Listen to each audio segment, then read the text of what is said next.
عازمین حج کے لیے پہلی قسط ادا کرنے کی چہارشنبے کو آخری تاریخ۔ پاسپورٹ اور دیگر دستاویزات 14 اپریل سے قبل جمع کروا دینے کی خواہش۔ تلنگانہ اسٹیٹ حج کمیٹی کے چیئرمین محمد سلیم اور executive officer B Shafiullah IFS نے ایک مشترکہ صحافتی بیان میں کہا کہ تلنگانہ سے 5278 عازمین حج کا آن لائن ڈرا قرعے کے ذریعے انتخاب عمل میں آیا۔ منتخبہ عازمین حج کو چاہیے کہ وہ چہارشنبہ 12 اپریل کو اپنی پہلی قسط ادا کر دیں۔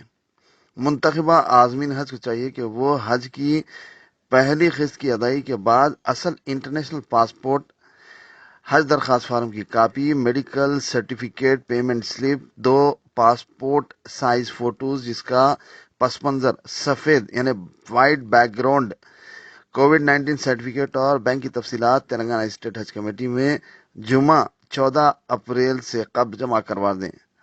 حج کی پہلی قسط کی رقم 81,800 روپے اسٹیٹ بینک آف انڈیا یا یونین بینک آف انڈیا کے ذریعے ادا کی جانی چاہیے۔ آن لائن چالان www.hajcommittee.gov.in سے ڈاؤن لوڈ کر سکتے ہیں۔